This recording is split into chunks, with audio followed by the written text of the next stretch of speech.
Press the bell icon of the ePathshala channel and never miss another update. So guys now it's a fifth part of this chapter और आपने इससे पहले इस chapter के ऊपर video के 4 part देख चुके हो। अगर आपने नहीं देखा है और आप वीडियो के 5वें पार्ट पे हो तो दोस्तों मेरी रिकमेंडेशन ये है कि आप वीडियो के 4 पार्ट पहले वॉच करें, जब भी आपको ये 5वां पार्ट समझ में आएगा। सो नाउ एक सबसे इम्पॉर्टेंट बात आपके लिए ये है कि अगर आप इस चैप्टर से रिलेटेड कुछ भी नोट्स आते हैं तो आपको डिस्क्रिप्शन में उसका लिंक मिल जाएगा जहाँ पे आप इजीली डाउनलोड कर सकते हैं। और साथ में आपको डिस्क्रिप्शन में कुछ ऐसे लिंक मिलेंगे दोस्तों जिससे आप रिसेंटली जो आपके एग्ज़ाम आने वाले हैं तो मैंने अपने रिकमेंडेशन के हिसाब से कुछ गाइड है, कुछ सैम्पल पेपर है, कुछ टॉप मॉडल सैम्पल पेपर है, जो लिंक है आपके एफिलिएट लिंक आप वहाँ से भी परचेज़ कर सकते हैं। Because nowadays it's a time to exam, तो इसीलिए उन्हीं चीज़ों को प्रिपेयर करना बहुत ज़्यादा ज़रूरी है और वो आपकी उससे काफ़ी ज़्यादा मदद होगी। तो दोस्तों अगर आप चैनल पे नए हैं तो सब्सक्राइब करना मत भूलिएगा, सब्सक्राइब करिए जिससे आपको हमारी सभी नोटिफिकेशन समय पे मिलती रहे। तो अब हम इस वीडियो के पार्ट में ये पढ़ने की कोशिश करेंगे कि किस तरीके से जब इमरजेंसी देश के अंदर लगाई गई थी। इमरजेंसी हमने ये देखा था कि कैसे 1975 के टाइम पीरियड पे इमरजेंसी लगी थी और उसके बाद वो 77 तक चली थी।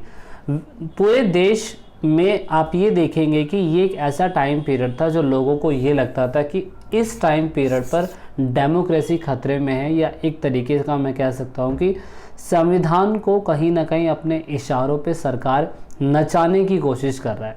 तो इसीलिए इस टाइम पीरियड को हम ब्लैक डे के नाम से भी जानते हैं। और ये इमरजेंसी एक ऐसा टाइम पीरियड था जो just like an example of corona, आपने देखा था कि कोविड की वजह से हमारे इसमें भी लॉकडाउन लगा था ना, तो सेम सिचुएशन उस टाइम पे ऐसी थी। लोगों के रोज़गार की दिक्कत हो चुकी थी और बहुत से लोग घर से बाहर नहीं जा पा रहे थे क्योंकि पूरी तरीके से सरकार का कंट्रोल था।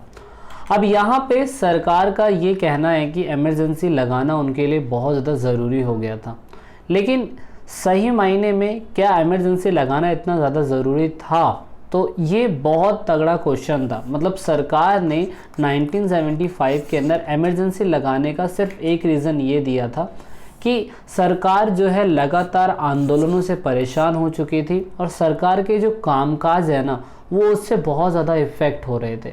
इसकी वजह से सरकार को ये कहीं ना कहीं लग रहा था कि हमारा मोस्टली जो आर्मी का हिस्सा है, या मैं कह सकता हूँ कि सिचुएशन को काबू करने के लिए सरकार का मोस्टली कामकाज जो था वो इन चीज़ों में ही खर्चा होता था, जैसे लॉ की मेंटेनेंस को बनाए रखना, हड़ताल अगर रेलवे चली गई तो उसके ऊपर कैसे एक्शन लेना है। तो इंदिरा गांधी का कहने का मतलब सिंपल और सरल शब्दों में ये था कि सरकार पूरी तरीके से लॉ मेंटेनेंस के अलावा देश के डेवलपमेंट के बारे में सोच नहीं पा रही थी। तो इसीलिए कहीं ना कहीं सरकार की स्थिरता को चुनौती दी जा रही थी। मैं कह सकता हूँ कि सरकार को 1971 के अंदर आए हुए ज़्यादा समय नहीं हुआ, लेकिन 71 के बाद लगातार सरकार किसी न किसी कारणवश किसी न किसी प्रॉब्लम को फेस कर रही थी। वो अभी तक आपने वीडियो के 4 पार्ट में देख भी लिए होंगे, है ना। तो फिर मेरा ये कहने का मतलब ये कि इन सभी सिचुएशन की वजह से सरकार को ये लग रहा था कि कहीं ना कहीं सरकार के कामकाज के अंदर इनस्टेबिलिटी आ चुकी थी और सरकार ने इस इनस्टेबिलिटी को ख़त्म करने के लिए देश के अंदर यहाँ पे इमरजेंसी डिक्लेयर कर दिया। अब यहाँ पे हुआ क्या? इससे हुआ ये कि सरकार को ज़्यादातर जो अटेंशन था अब वो हड़ताल पे, स्ट्राइक पे, प्रोटेस्ट पे, इन चीज़ों पे खर्च ना करते हुए सिर्फ और सिर्फ देश के डेवलपमेंट के बारे में सोचना था। ये सरकार का अपना खुद का कहना था। कौन सी सरकार का दोस्तों?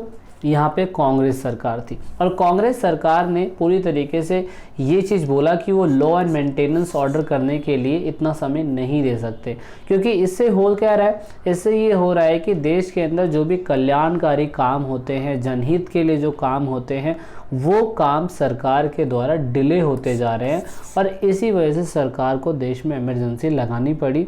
और वो एक मजबूरन कहीं ना कहीं सरकार ने अपनी इस शक्ति का इस्तेमाल करते हुए देश में इमरजेंसी लगाई। आपको याद होगा मैंने आपको एक शब्द बताया था जिससे आप अंदरूनी गड़बड़ी से जानते हैं। अब अंदरूनी गड़बड़ी का मतलब हो गया इंटरनल डिस्टर्बेंस। दोस्तों इंटरनल डिस्टर्बेंस की वजह से सरकार ने ये कहा कि हम 1975 के अंदर इंटरनल डिस्टर्बेंस की वजह से जो देश में इंटरनल डिस्टर्बेंस हो रही है उसको मद्देनज़र रखते हुए देश के अंदर हम कहीं ना कहीं इमरजेंसी डिक्लेयर कर देंगे।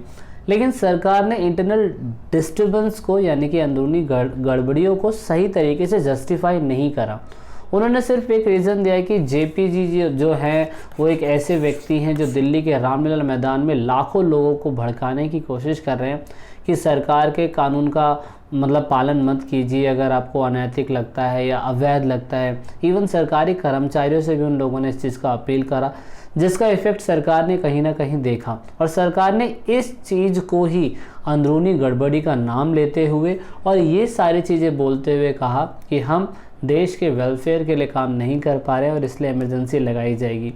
और उस टाइम पीरियड पे अगर आपको याद हो सीपीआई सरकार जो थी उन्होंने कहीं ना कहीं किसको सपोर्ट कर रखा था, कहीं ना कहीं सपोर्ट कर रखा था इंदिरा गांधी की गवर्नमेंट को, क्योंकि उस टाइम पे जब 5th जनरल इलेक्शन हुए थे 1971 के अंदर तो उस टाइम पे सीपीआई के साथ यहाँ पे कोलिनेशन गवर्नमेंट चल रही थी कांग्रेस की। तो उस टाइम पीरियड पर इमरजेंसी में भी सीपीआई ने अगर कांग्रेस का सपोर्ट किया था तो उनको ऐसा लगता था कि कहीं ना कहीं ये जो सरकार है कांग्रेस वो कहीं ना कहीं इस चीज़ों के मद्देनज़र रखते हुए सही एक्शन ले रही है। क्योंकि अगर आप देखेंगे कि जयप्रकाश नारायण जी जो थे वो रामलीला मैदान में अगर आए थे तो उनको कहीं ना कहीं फॉलो करने वाले मिडिल क्लास और पुअर क्लास लोग थे जो उनकी बातों को सुनते थे, है ना। और उन्होंने यही एलिगेशन लगाया कि कहीं ना कहीं अगर वो जनता को भड़काएंगे या जनता को ऐसी चीज़ें बताएंगे जो कहीं ना कहीं देश के हित के लिए नहीं है तो दोस्तों ये कहीं ना कहीं थोड़ी सी गलत बात हो जाएगी। तो इसीलिए जो उस समय पे सीपीआई गवर्नमेंट थी जो कांग्रेस के साथ उस समय गठबंधन बना के बैठी हुई थी, उन्होंने अपने नाते के हिसाब से ये बातें बोली कि ये सारी दिक्कतें हो सकती है। लेकिन बाद में उन्हें ये भी रियलाइज़ हुआ कि मतलब मैं इस टाइम पीरियड पे तो कह सकता हूँ कि जब 1975 के अंदर इमरजेंसी लगाई जा रही थी तो उन्होंने इस चीज़ का सपोर्ट करा इनडायरेक्टली या डायरेक्टली।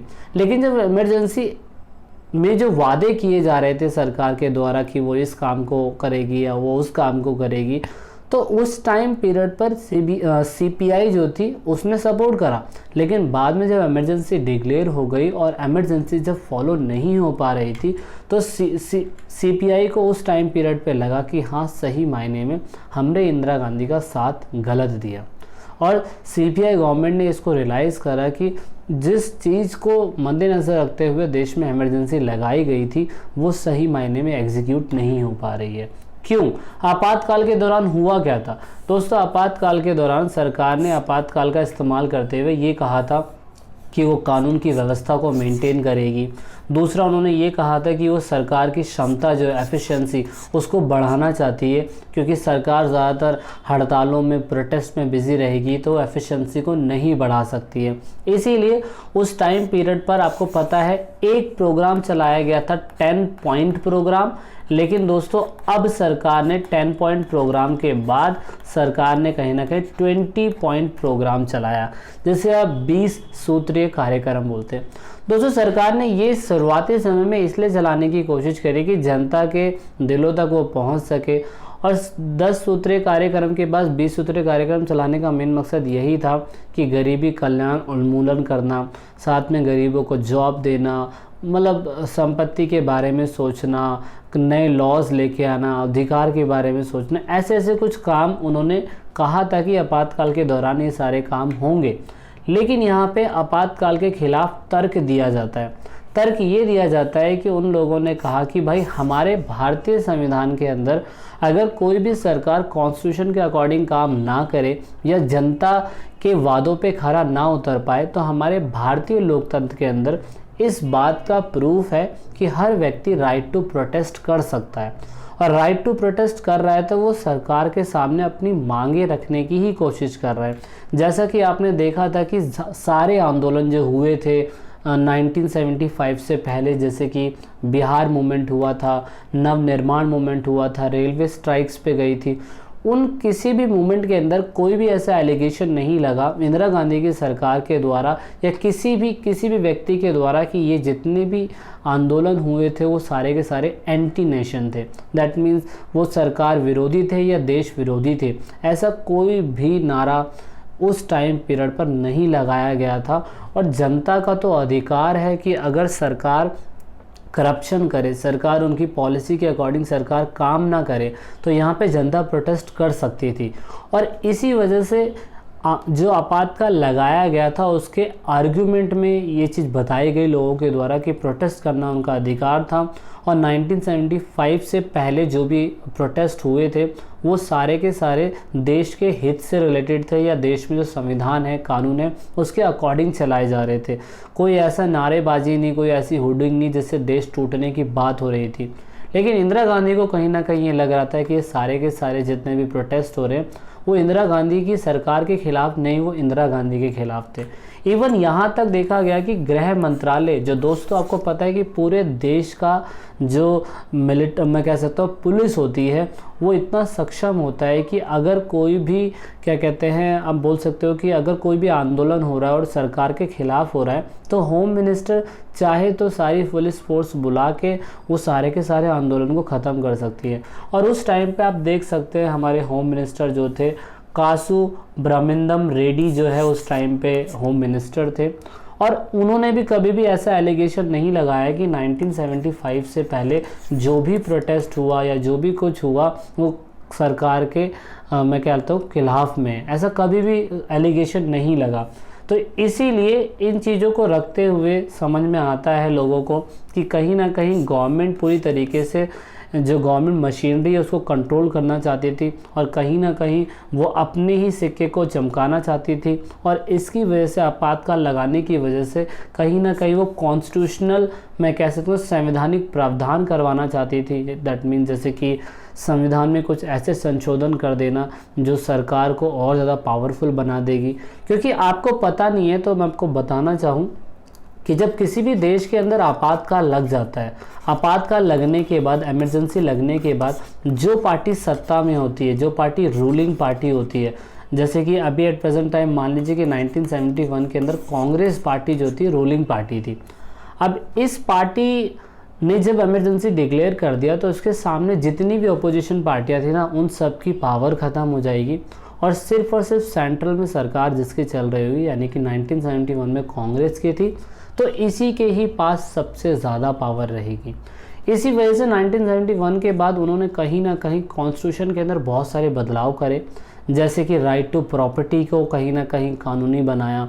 उसके बाद देश के अंदर मौलिक अधिकारों में भी छेड़छाड़ करने की कोशिश करी।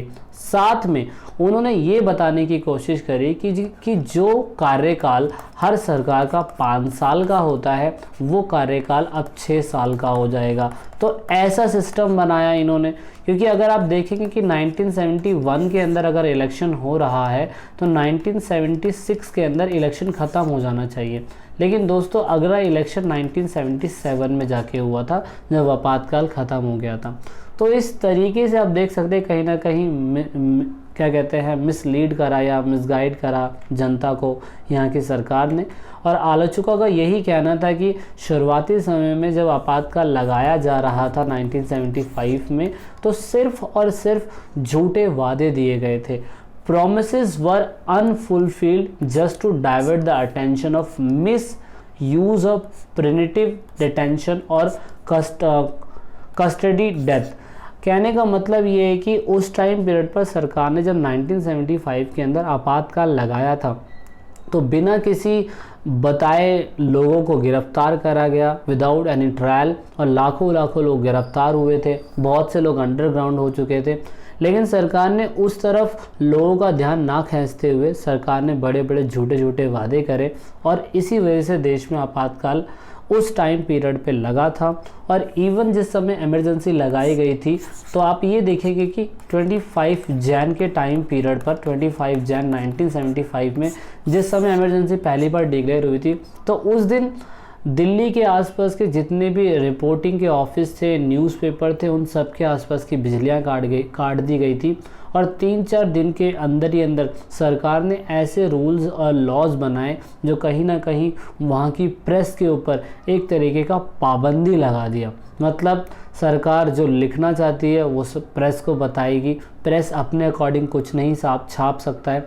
नेपोलियन के टाइम पीरियड पे कभी ऐसी चीज़ें हुई थी जो इंदिरा गांधी के टाइम पीरियड पे हुई थी, और आज वो मोदी के टाइम पीरियड पे भी हो रही है।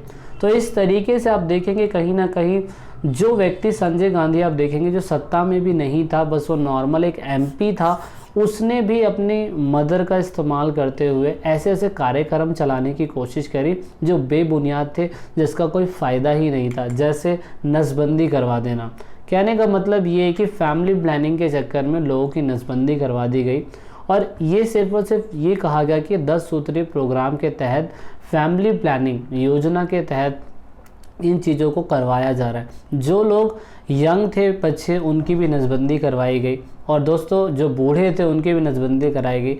तो इस तरीके से सरकार ने वो चीज़ करे जो बिल्कुल गलत थे। दूसरा, नसबंदी के साथ साथ अगर मैं आपको बोलूँ, गरीब लोगों को मनमाने ढंग से हटाया गया। जैसे कि दिल्ली के अंदर आसपास की जो झोपड़ी थी, संजय गांधी के द्वारा उस टाइम पीरियड पे उनको वहाँ से खाली करवाया गया जो बेबुनियाद थी आपातकाल के दौरान। तो इस तरीके से अगर हम देखें कि इमरजेंसी जब इतनी ही ज़्यादा कुछ गलत थी तो कहीं ना कहीं हमें इससे सबक लेना चाहिए।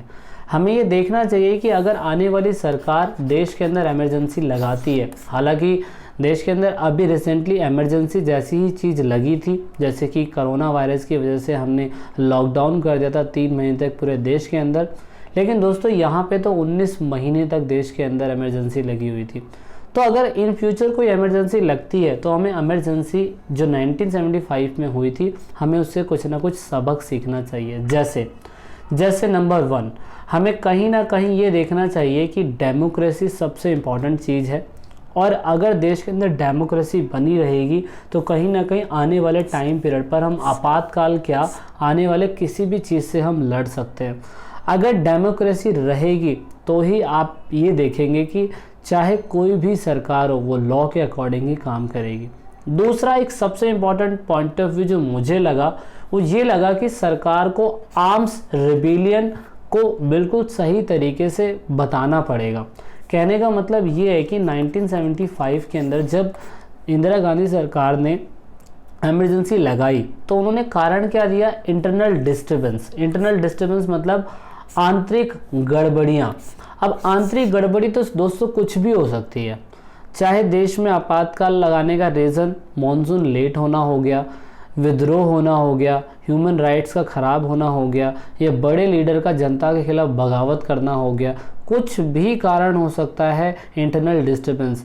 और दोस्तों अगर इंटरनल डिस्टर्बेंस के बेस पे अगर आप देखेंगे कि अगर देश में इमरजेंसी लगने लग जाएगी तो दोस्तों आज भारत के अंदर पंजाब और हरियाणा के किसान दिल्ली के बॉर्डर पे आके खड़े हुए हैं, तो नरेंद्र मोदी क्या चाहे अभी भी देश के अंदर इमरजेंसी डिक्लेयर कर सकते हैं। अगर आपको लगता है कि देश में इस वजह से इमरजेंसी डिक्लेयर हो सकती है तो आप कमेंट कर सकते हैं, अपनी राय दे सकते हैं मुझे, और बता सकते हैं कि आपके महीने में क्या इमरजेंसी लगाई जा सकती है। लेकिन दोस्तों 1975 की इमरजेंसी के बाद इंटरनल डिस्टर्बेंस के अलावा एक चीज़ बिल्कुल क्लियर करी गई कि देश में इमरजेंसी जब लगाई जाएगी जब आर्म्स रिबेलियन होगा। आर्म्स रिबेलियन का मतलब ये हो गया जब यही किसान अपने हाथों में बंदूक लेके खड़े हो जाएंगे और सरकार के खिलाफ खड़े होंगे, तो वहाँ पे देश में इमरजेंसी जैसी सिचुएशन लगाई जा सकती है।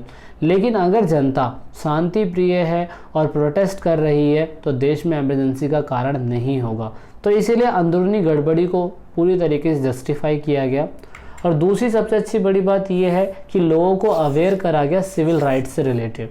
मतलब ह्यूमन राइट्स कमीशन ने दोबारा से यहाँ पे इमरजेंसी के बाद ये क्लियर करा कि कभी भी आपातकाल लगाया जाएगा तो व्यक्ति से जीने का अधिकार नहीं छीना जा सकता, क्योंकि 1975 में जब आपातकाल लगाया गया था तो कोई भी व्यक्ति सरकार के विरुद्ध न्यायपालिका नहीं जा सकता था।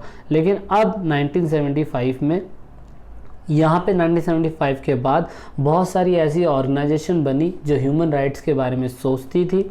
तो कहने का मतलब ये है कि अब आपातकाल लगाना दोस्तों बहुत ज़्यादा मुश्किल हो गया है और आपातकाल हटाना बहुत ज़्यादा आसान हो गया है।